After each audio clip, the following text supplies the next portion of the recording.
আসসালামু আলাইকুম এভরিওয়ান। গতকাল বাচ্চাদের নিয়ে একটু ঘুরতে গিয়েছিলাম। বাহিরে গিয়ে ব্রাউনি খেতে চাইলাম, কিন্তু ব্রাউনির এত দাম। খেয়েছিলাম, বাট বাসায় এসে ভাবলাম যে আমি নিজে ব্রাউনি বানানো ট্রাই করি। একটা ভিডিও দেখে আইডিয়া করে নিলাম যে কিভাবে ব্রাউনি বানানো যায়। ভাবলাম আমি যেহেতু বানিয়েছি আপনাদের সাথেও আমার আইডিয়াটা শেয়ার করি। ব্রাউনিটা বানানোর জন্য প্রথমে আমি এখানে একটা ডার্ক চকলেট নিয়ে নিয়েছি। চকলেটটাকে আমি টুকরা টুকরা করে রেখে দিয়েছি। এর মাঝে আমি অন্য আরেকটা পাতিলের মধ্যে পানি গরম হতে দিয়ে দিয়েছি। পানিটা গরম হলে আমি একটা হিট প্রুফ বাটির মধ্যে চকলেটটা নিয়ে নিলাম এবং সাথে দিয়ে দিলাম 200 গ্রামের একটা বাটার থেকে অর্ধেকটা বাটার, মানে 100 গ্রাম বাটার দিয়েছি। যদি এটা মেল্ট করা হয় মেবি এখানে হাফ কাপ বাটার হবে। এখন আমি বাটারটাকে চকলেটের সাথে মেল্ট করে নিব। দেখুন চকলেট আর বাটারটা কত সুন্দর করে মেল্ট হয়ে যাচ্ছে। বাই দ্য ওয়ে, কাজটা করতে কিন্তু চুলার আঁচটা একদমই লো আছে থাকবে এবং আমার এই চকলেট আর বাটারটা মেল্ট করতে প্রায় 1.5 মিনিটের উপরে সময় লেগেছে। দেখুন কত সুন্দর করে মেল্ট হয়ে গিয়েছে। এখন আমি একটা চালনির মধ্যে হাফ কাপ পরিমাণ ময়দা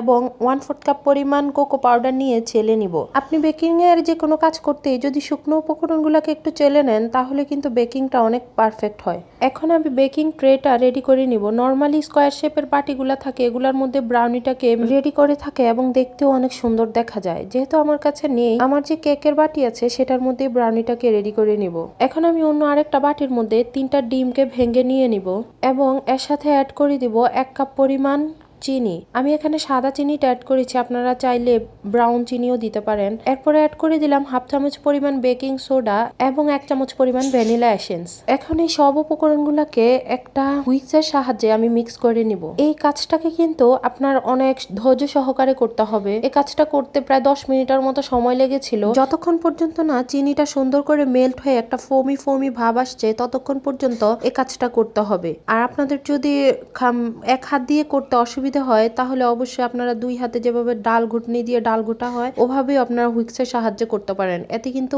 অনেকটাই সুবিধা হয়। দেখুন আমারটা কতটা ফুমি হয়ে গিয়েছে। এ পর্যায়ে এসে আমি আগে থেকে যে চকলেট এবং বাটারের মিশ্রণটা রেডি করে রেখেছিলাম সেটা ঢেলে দিব। অবশ্যই এটা ঠান্ডা হতে হবে, যদি ঠান্ডা না হয় তাহলে কিন্তু আবার এটা জমে যাবে। এখন এই দুইটা মিশ্রণকে একসাথে করে মিক্স করে নিব। দেখুন কালারটা কতটা সুন্দর এসেছে। এ পর্যায়ে আমি অ্যাড করে দিব কোকো পাউডার এবং ময়দার যে মিশ্রণটা রেডি করে রেখেছিলাম। এটাকে আমি অ্যাড করে দেওয়ার পরে খুবই আলতো হাতে হুইক্সের সাহায্যে এটাকে আমি মিক্স করে নিব।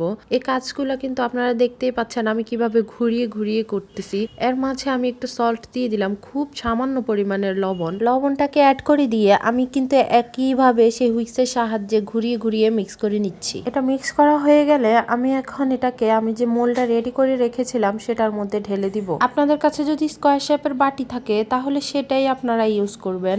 এতে করে ব্রাউনিটা দেখতে অনেক সুন্দর দেখা যায়। আজকে আমি ব্রাউনিটা বেক করব ওভেনে 180 ডিগ্রি সেলসিয়াস তাপমাত্রায় 30 মিনিটের জন্য আমি ব্রাউনিটাকে বেক করে নিব।